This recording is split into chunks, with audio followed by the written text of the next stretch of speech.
All right, this is People v. Eric Morrow, file 23-6641FH. Counsel, you want to state your offenses, please? And good morning, good afternoon, Your Honor. James Gilbert here on behalf of Mr. Morrow, who's standing to my right. Good afternoon. We're here for sentencing and a home invasion third, 5-year maximum, guideline range at 0 to 6. Have you had a chance to review the report and recommendations with your client? Yes, him and I have discussed the report.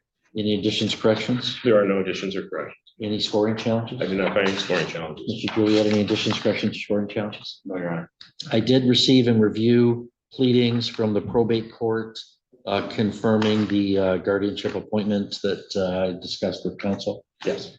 So go ahead with anything you want to say on behalf of your client. Your Honor, this is a sort of sad situation in which my client does need a guardian. I believe that has been established. He's under his mother's control. I would ask that the court sentence him basically to no incarceration or that type of thing due to the guardianship being needed.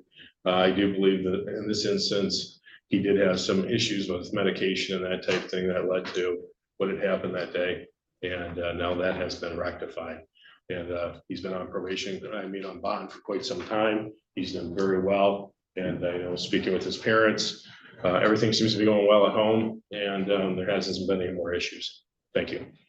Thank you, Mr. Gilbert. Mr. Morrow, you don't have to say anything today, but you're welcome to. Is there anything you want to say or no? Okay. Mr. Juliet, any recommendations? Your victim, like the rest of the court. Okay, very good. Forward, you can come on forward to the podium here. All right, welcome. You can tell me anything you want me to know. That's fine. On June 13th, 2023, you entered my home at night, uninvited, while I was sleeping. I don't know how long you were there or what things you touched in our home. Our newly adopted puppy barked and awakened me, and I noticed the light on in the kitchen and thought that my husband had returned home early as he was out of town. I went into the kitchen and saw you, Eric Morrow, all muddy, crouched down behind our counter. You stood up and I was so startled. I asked who you were and you wouldn't tell me. You just kept asking if I knew who you were. I said I didn't and I asked you to leave. I was terrified. I tried to remain calm, hoping you wouldn't hurt me. I did not know if you were drunk, had a gun or knife, or if you were on drugs, which I understand you were never tested for. I was so scared that I went back to my bedroom, retrieved my phone and called 911 and left the phone on so that they could hear everything that was happening. Did anyone listen to the recording to see hear how terrified I was? I repeatedly asked you to leave, but you continued to stare at me and kept asking if I knew who you were. You also kept staring at the pictures on my refrigerator. I was getting so scared that I felt weak and needed to sit down. I sat down in a living room chair, and that's when I noticed you had thrown the cushions from my couch on the floor and turned on the TV in the kitchen. You then approached me in the living room, and while standing over me, you asked me to give you my phone, and I refused. I noticed you had taken a picture of my son and his Marine battalion off my refrigerator. You asked me what his name was and if he was a Marine. Then you asked me if the cops were coming, and I said, yes, they are. It was then that you ran out the front door with the picture. The 911 operator told me to lock the doors, and I thought I had locked all the doors and was on the phone with 911 when suddenly you came back in the front door. I must not have shut the door tightly in my scared and shocked condition. The police came, and when you saw them, you ran toward the back of the house, and I ran out the sliding door, got in my car, and locked the doors. I told the officers that you were in the house, and they entered the house. You ran out the back door. The officers told me to go somewhere to wait, and I headed to my brother's house, who lives close by.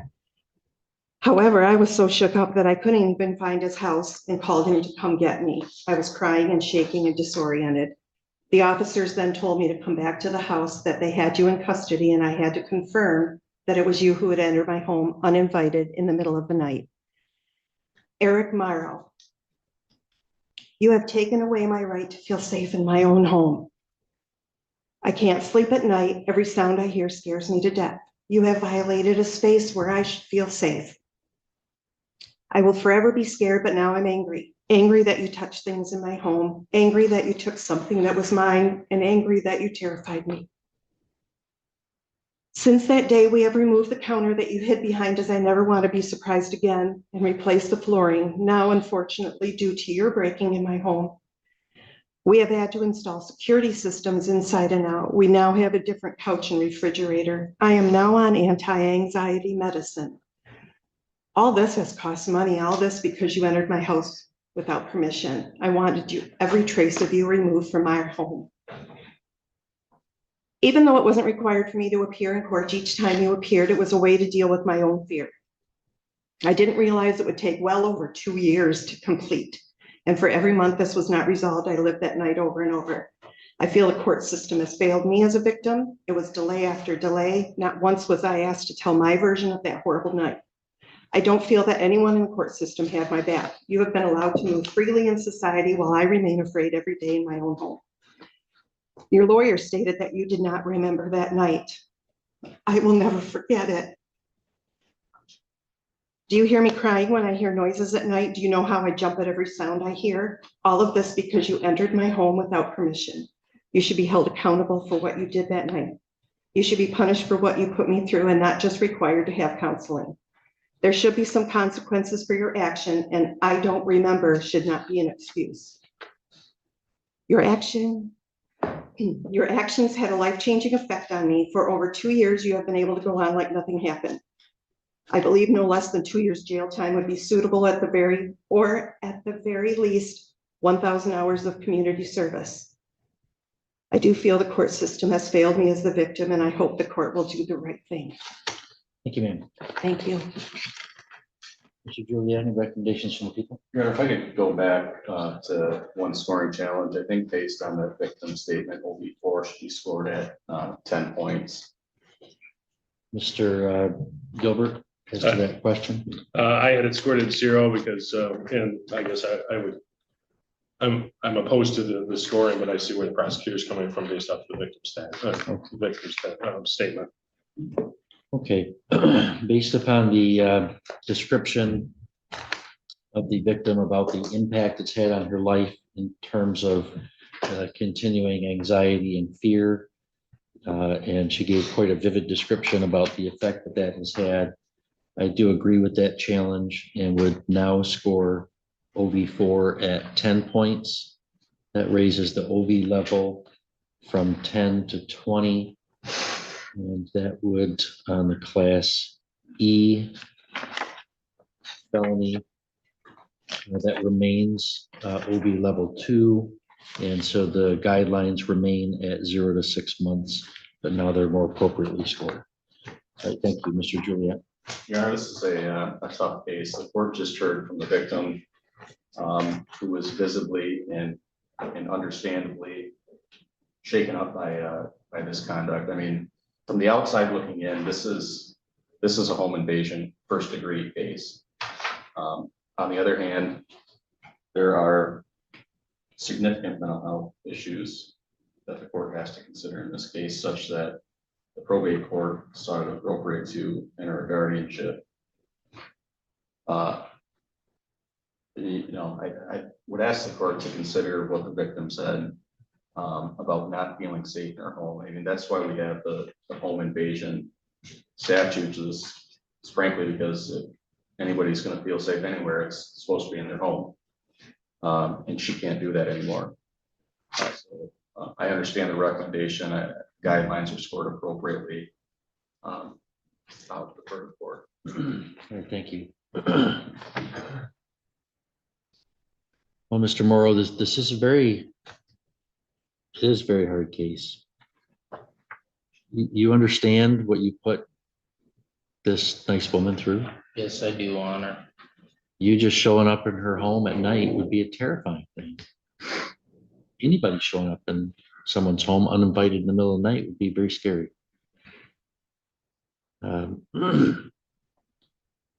We've got no evidence that you intended to cause her any harm that night, but my goodness, she's got no way to know that.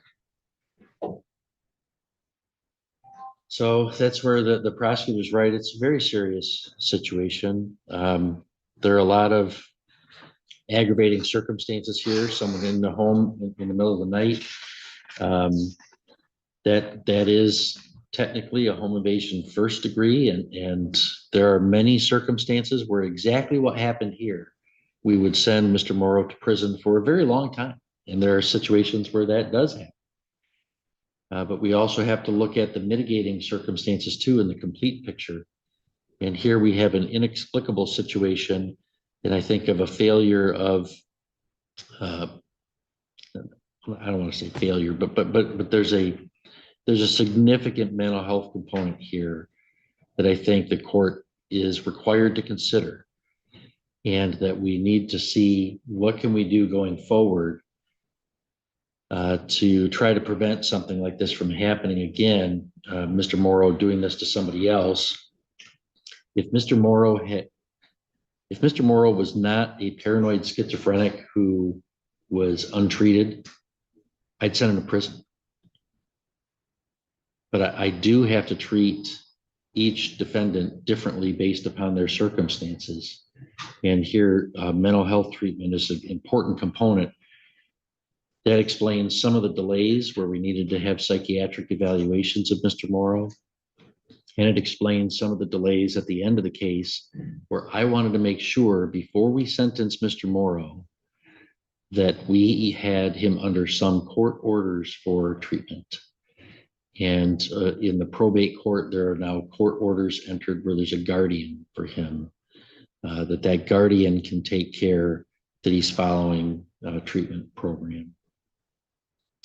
I think even despite that, having him on period of probation as some additional, I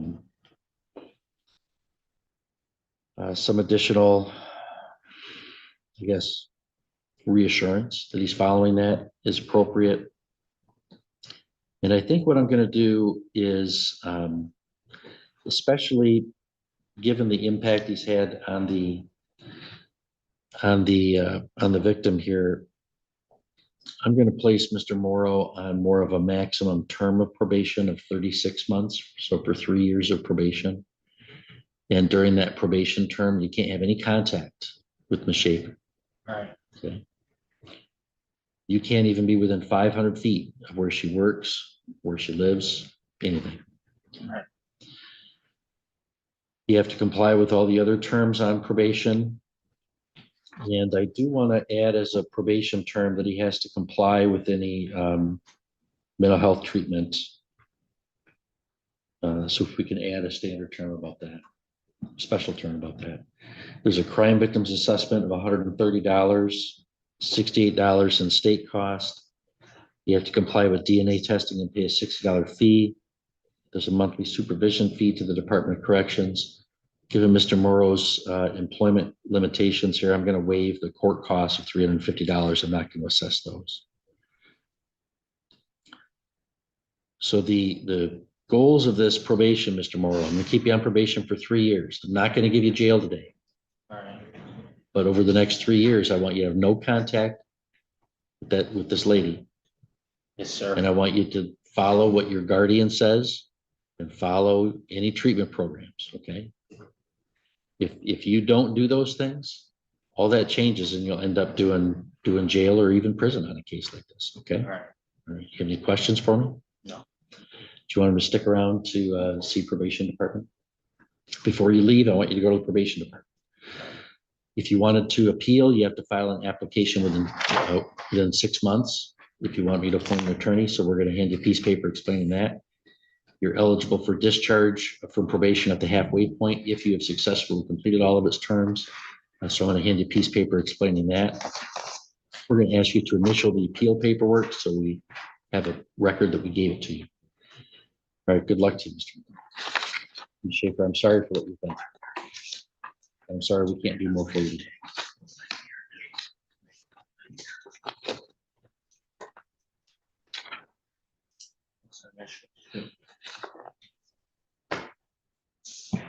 Thank you.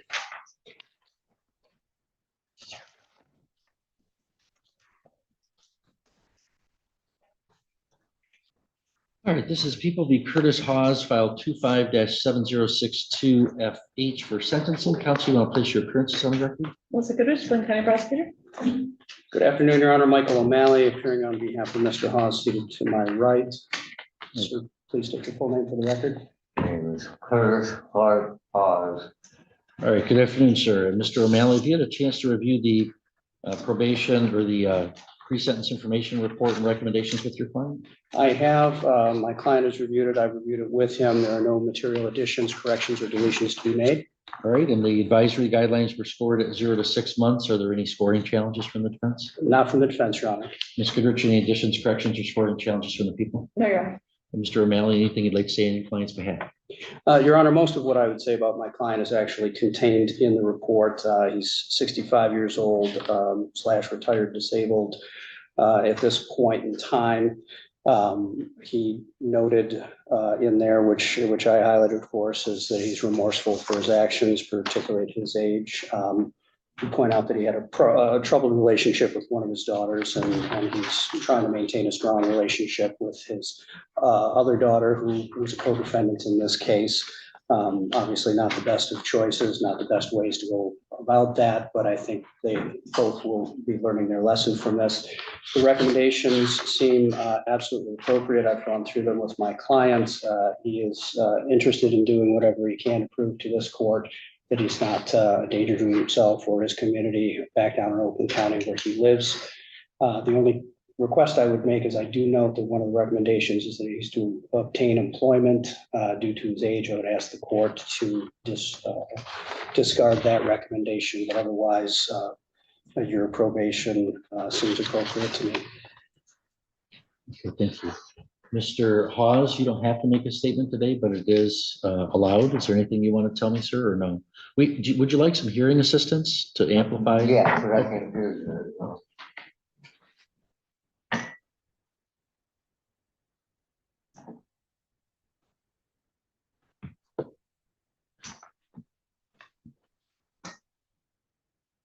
All right, Mr. Hawes, you don't have to tell me anything today, but you are allowed to. Is there anything you want to tell me, sir? I apologize for the county of Sheboygan that I made a bad choice. And I was up here about celebrating my daughter's birthday. This is where she loves to come up there, you know. And yeah, that's about it. I made a bad choice. Okay. All right, thank you. Ms. Goodrich, any recommendations from the people? Oh, yes, Your Honor, thank you. The defendant has no prior felonies and just one prior misdemeanor. He was cooperative with law enforcement as well as quickly took responsibility in this case. We have offered a 7411 and the PSI recommendations comported that. All right, thank you. Mr. Hawes, if you please stand for the court sentence, sir. Mr. Hawes, you don't have any remarkable criminal history. It looks like just a misdemeanor in the past. 66 years of age. This, you've alluded to it, your attorney has, and it's just a head scratcher for us really here for a dad in his 60s with his adult daughter as part of a celebration and vacation using cocaine together is really a strange thing for all of us to ponder.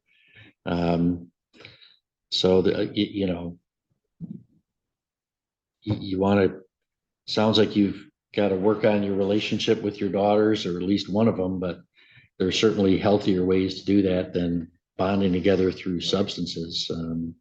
So I hope you find healthier ways to interact with both of your daughters. I do think probation on 7411 is appropriate here, given your lack of record.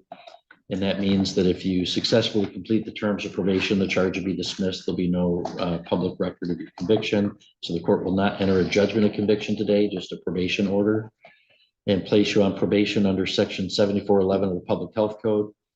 During that year of probation, you'll be subject to the terms and conditions listed on pages 2 and 3 of the pre-sentence report, including substance abuse treatment as referred by your supervising agent, crime victims assessment of $130, court costs of $350, DNA testing and a $60 fee for that, $68 in state costs. There's a monthly supervision fee, 2 days jail with credit for 2 days served. There's no actual probation term that requires him to be employed, but it is stated in the rehabilitation goals. So can we Who's going to be a supervisor? Well, it's going to be transferred down, but can we direct Agent Leskey to remove the employment portion from the rehabilitative goals? Yeah. All right, and that'll be the sentence of the court, Mr. Hawes. It's within the guidelines range. It's consistent with the plea agreement. If you wanted to file an appeal, you'd have to do so by filing an application. We're going to hand you a piece of paper about your rights in that regard, ask you to initial one copy for us. Also, you're eligible to request early discharge from probation at the halfway point. If you've completed all its terms, we're going to hand you a piece of paper about that as well. Okay, you have any questions for me? So how do you want him to begin? You want him to stick around, check in with probation across the hall? Yeah. Okay, Mr. Hawes, go across the hall when you leave the courtroom to the probation department, okay? Okay. All right, good luck, Lisa. Procedural thing, Your Honor, obviously the first time I've been in front of you regarding payment of those fines and costs. Is he yeah. eligible for a payment plan? Yes, he can contact circuit court office directly and set up. a payment. Thank you, Your Honor. Discharge rates, or early discharge rates. Get your initials on this highlighted line right here. Yeah. Thank you very much.